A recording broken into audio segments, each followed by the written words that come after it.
Hi, welcome to another episode of Look Ma No Hands. My name is Linda, and this is a little podcast that I do where I talk about all things yarn, sometimes art, crochet.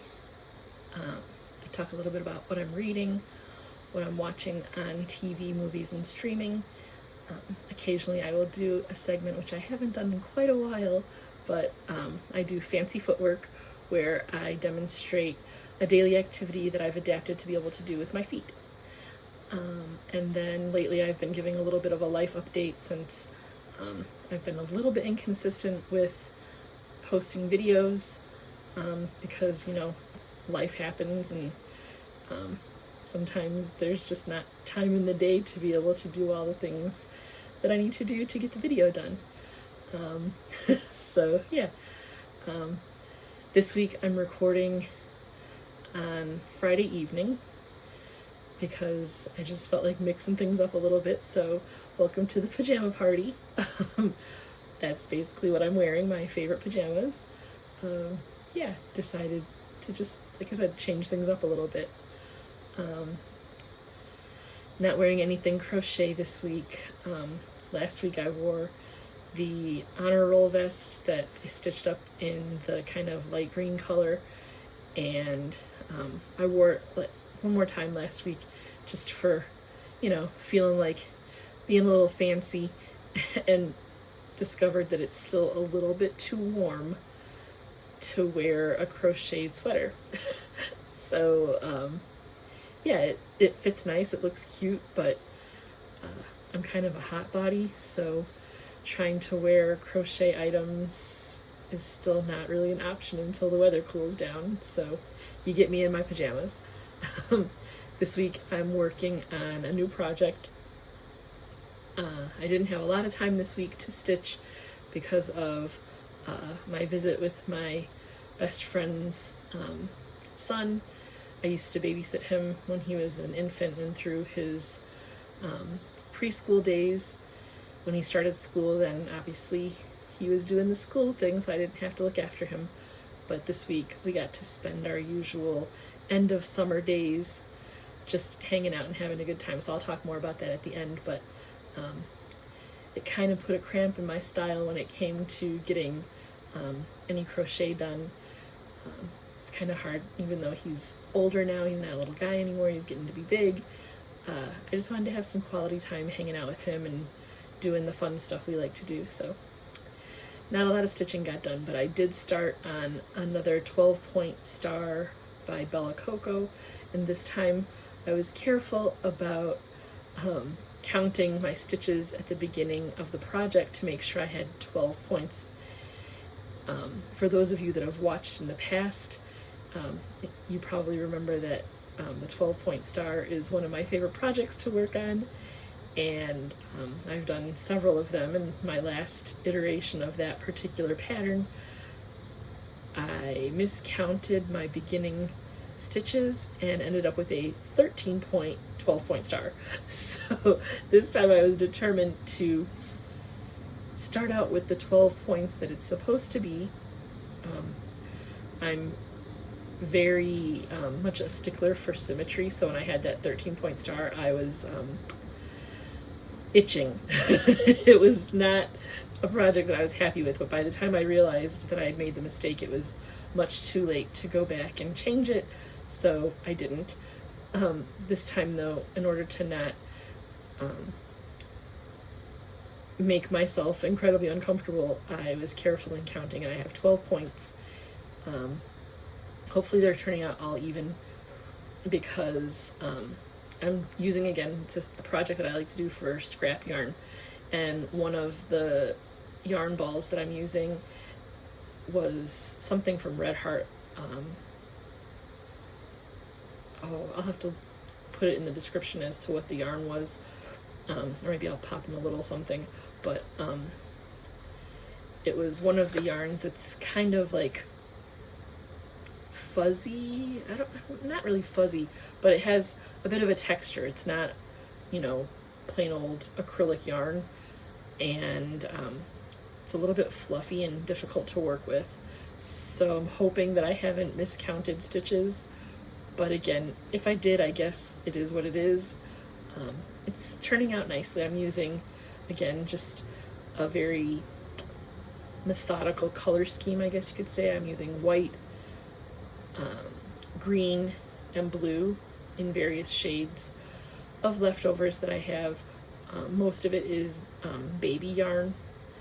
So I think the colors are turning out very nice, kind of calming, relaxing colors, gender neutral, and it just looks really cute. So it's it'll be done when I run out of yarn. So I initially thought I was going to do like a sequence of like green or white, then green, then blue, and then go back white, green, and blue. But I don't have a lot of smaller scraps of green, so I'm pretty much just going with like a reasonably random order. And a couple of the colors are actually variegated colors that have all three of those colors in them. So yeah, I'm just kind of rolling with it, and it'll be what it is. So that's my project for this week. I just started it on Thursday, so I'm maybe a third of the way through what I have of the yarn to put into this project. So more than likely by the end of the week, next week, I'll have it finished. And then maybe we'll see, I'll have some time to start something else, I'm not sure. So yeah, didn't have a lot of time for reading this week either. Again, I usually do audiobooks, but this week I decided to pick up a physical book to read. It's written by someone that I know from the Never Say Never Pirate Camp that I volunteer at. Every once in a while, like lately, it's been once a year, but the last couple of years now I have not been able to attend. But the author of this book is Roderick Sewell, and the name of the book is Iron Will. Roderick is a bilateral amputee and, like I said, another volunteer at camp, and his story is one of strength and endurance. He competed in the Ironman Kona competition in 2019, so this book is a book that kind of tells the story of his life and how he came to a life of athletics and sports and competition, and kind of some of the challenges that he faced in life as an amputee, growing up an amputee, having been born with his disability, and the challenges even like financially and stuff like that that his mom faced in making sure that he had the resources that he needed to be able to live a fulfilling and independent life. So far I'm not real far into the book. Like I said, didn't have a lot of time this week to read, but it's really fun to just kind of read through someone else's story that I can kind of relate to, and to be able to read his story after just knowing him a little bit from camp and kind of spending time chit-chatting during downtimes at camp and things like that. So I know like bits and pieces of his story just from conversations and introductions during the camp, but this is nice to be able to kind of read more deeply the story of his life and being able to kind of relate a little bit to some of the things that he's experienced, and just, yeah, it's an interesting book. So I highly recommend if you have a chance to pick up a copy of it, partly because it's somebody that I know and I want to support him, but also because the story is pretty compelling. So yeah, this week what I've been watching, pretty much the same stuff, General Hospital, although once again this week Tim has kind of ditched me to go hang out with his cousin, so we haven't been watching General Hospital, but we'll get caught up and be back at it next week. And then we didn't miss Bachelor in Paradise, so we watched that Monday night. And then we've also been enjoying the Great Food Truck Race, and for that one my husband Rick has gotten in with that too, so we like watching those cooking competition type shows, and yeah, it's fun to try and kind of predict who the top team will be each week. And if you haven't had a chance to watch it, it's on the Food Network, and it's just a lot of fun to watch the competition. It's hard to see who ends up getting sent home at the end of the week when it's somebody that we're kind of cheering for, but so far we haven't been too disappointed, because the teams that have been going home are ones that we're like, yeah, they kind of needed to go home. So yeah, it's been a fun show to watch. We've been watching Who's the Boss in the evening. We caught another couple episodes of Cub Camp, which is so much fun. The cubs are just so cute. That's on Hulu. And then we've also watched Baby Animals, which is on Hulu. It's another National Geographic program. Again, just kind of nostalgic for Tim and I. When he was a small child, maybe even like toddler age, our evenings when I would get home from work would be spent snuggling in bed watching all kinds of documentary type shows, because I figured it was time for him to go to sleep, and the best way to get someone to fall asleep is to watch boring documentaries.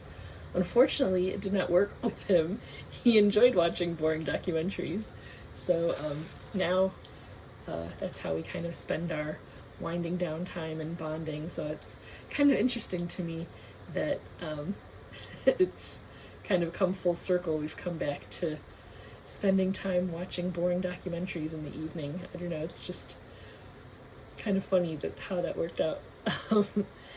And then I've been watching a series called I Escaped My Cult, which is a very scary thing to watch. Like, it's kind of unsettling to think about how many how many groups are out there that are like cults. Like, obviously we know like Branch Davidian and like all those kinds of like big stories in the news of different cult organizations, but it's a lot more common than I realized, and it's almost frustrating to like watch the show, because thinking of like how much evil there is out there and how these people are so brilliant but then just so evil. It's like, why use that talent and that ability to like organize people and influence people? Why use that to do evil things? Like, if you have that much skill at, like I said, organizing people and getting people to do the things you want them to do, why not use it in a way that you can influence for good? So I probably shouldn't be watching it, just because it makes me so irritated that such evil exists alongside such brilliance. That, yeah, I don't know. But I watch it and I'm just like mind boggled at how the people manipulate others for such awful things. So yeah, I don't know. It's kind of intense and probably causes anxiety for me that I shouldn't be watching that, because I am such like an empath and like I feel everybody's feelings so deeply, as if it's my own story or something. But yeah. So that's pretty much all I've been watching this week. Like I said, kind of light on all the activities of the week. I continued this week working on the studio reset. You can kind of see a little bit of a change in perspective and how I'm filming here. I've literally done like a 180 from my positioning in the room. So what you're seeing behind me is what previously had been on the back side of my camera. So now you're seeing like what I used to look at weeks ago when I was filming. Yeah, so now you get to see things kind of on the flip side. You can see some of my plants behind me here, and some of the cabinetry, and then over the one shoulder there's a stack of like milk crates that isn't going to be there forever. It has some books in it that I'm thinking about kind of sorting through and making donations to some of the local schools and some of my teacher friends that might want some of the books for their classrooms. So yeah, I'm just kind of getting ready to move on to the next phase of my life. I'm pretty much resolved to the fact that I'm closing the chapter of my teaching days.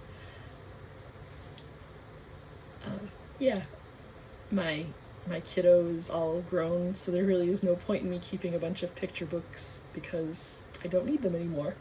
So I'll be getting rid of those, and that milk crate, like I said, then, or the stack of milk crates will be disappearing, and then this room will be completely transformed into my crochet and art studio. So I worked pretty diligently most of last week assembling the last of the furniture pieces that I needed to assemble and unpacking the boxes that I had packed up when I moved one of the cabinets out of here, and now everything is pretty much set into place to be accessible for me. No more cabinets and shelves that have shelves that are higher than what I can reach. Well, I shouldn't say no more. I have one shelving unit that has some shelves that are kind of higher than what I'm able to reach on my own. So those tall shelves are where I put my collection of fragile items because I figure once they're put up on the shelf high up where I can't reach them, the chance of me knocking those things down and breaking them is slim to none. Not impossible, but less likely. So yeah, I have a couple of shelves that have, like I think I said last week, I have my teacup and teapot collection, and then some little figurines that I have that I've collected. One of the figurines is a small ceramic unicorn that my bestie from high school had given me back when we were, I think maybe like sophomore, junior year. So yeah, I've saved that for a long time. I don't know why it seems like such a special thing to save, but it is. So I have that there along with my small dolphin figure collection. Most of the dolphin figurines have been given to me either by my son or my youngest brother. So yeah. Hopefully I'll be able to maintain that collection and not knock anything down off of the shelf. And then my other life event that's happened this week was my brief visit at the beginning of the week with my best friend's son. He's 11 years old now and definitely growing into a fine young man. Like, just, I don't know, it's bittersweet to see him growing up, like, from being like the tiny little baby that I took care of and like snuggled during nap time and prepared his meals for him and taught him new words and like all the things that you do with like a tiny little baby. Even though he's not my child, having been such a big part of his life from the time he was just a few months old, it's kind of exciting, but then again, it's like he's not a baby anymore. So we had fun though. I always try to plan some kind of like fun activity or something to do, whether it be just around the house or a minor little excursion that we can go out on. Yeah, this week what I did was pulled out some of the old toys that we had packed into the attic from when Tim was younger. One of them was the marble run. So it's like the little plastic pieces that you kind of assemble to let the marbles like go down the little pathways and zigzag and bounce and do all the things. I was a little fearful that he was going to look at it and think that it was kind of babyish, because, you know, he's going into 6th grade and like he's not, you know, a little child anymore. But to my delight, he thought it was a very cool thing to play with. So yeah, we did that, and then we walked across town to my parents' house so that he could play with the dogs over there, and just had a nice little visit. And he always says that he doesn't want to go home, which makes me feel good, because it's like, then I know that like he's enjoying himself and he's having a good time. But I always remind him that it would be like, if every day was Christmas, then Christmas wouldn't be special and it wouldn't be fun. So if he stayed here all of the time, it wouldn't be special and it wouldn't be fun, and he would say that it was boring here. But you know how it is when you were a kid and you would go like to your cousin's house, or you would go to a friend's house and they have different toys than you, or they have, you know, different things to do, that when it's time to go home, you just don't want to leave. So that's how he feels, and he is very expressive, and he says like, I had too much fun here, like I got to play video games, or we just, and he's like, when I go back to my house, it's just me and mom and dad and it's boring. And I said, well, you know, that's kind of how everybody feels about their own house, that it's boring, and I'm so glad that you come and enjoy your time. So yeah, that's just little conversations that we've had to have. And then he was talking a little bit about starting back to school and how he's a little worried about it, and he's not sure if he's going to like it. And I asked him like questions about like what makes him, you know, worried about it, and he says he's really bothered that he's not going to have recess anymore. And I said, yeah, that is kind of a bummer, and it's, you know, a hard thing to have happen, that transition from being like a young child into like an older child. I said, but you have things to look forward to in middle school that you didn't get to do when you were in elementary school, like school dances. And then he says, oh yeah, and like after school clubs.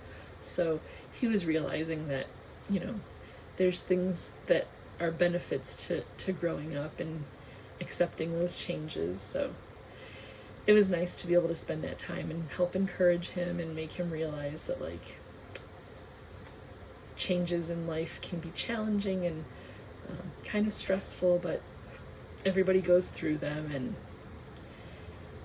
you have to kind of find the silver lining of things. And yeah, so it was a good little visit that we had. And that pretty much wraps up my week. Like I said, most of the week was spent hanging out with my dude, so I didn't have a lot of content for this week.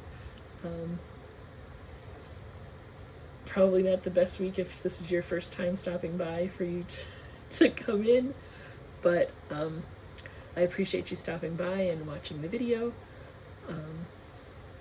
If you are a returning viewer, I appreciate your support.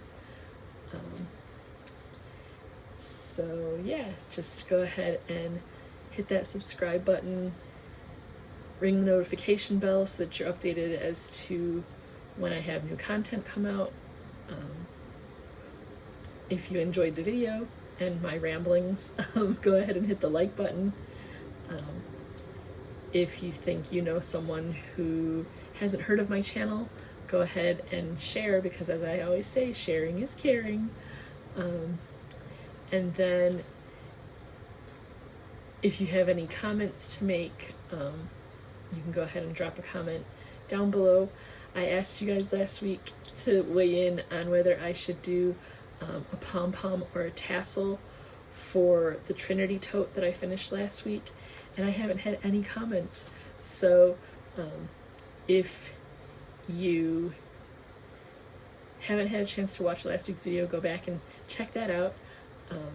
You can either comment there, or this week, if you want to weigh in on whether you think pom-pom or tassel, you can do that. And then I also have a post on my community tab where people can post comments and I can post different things.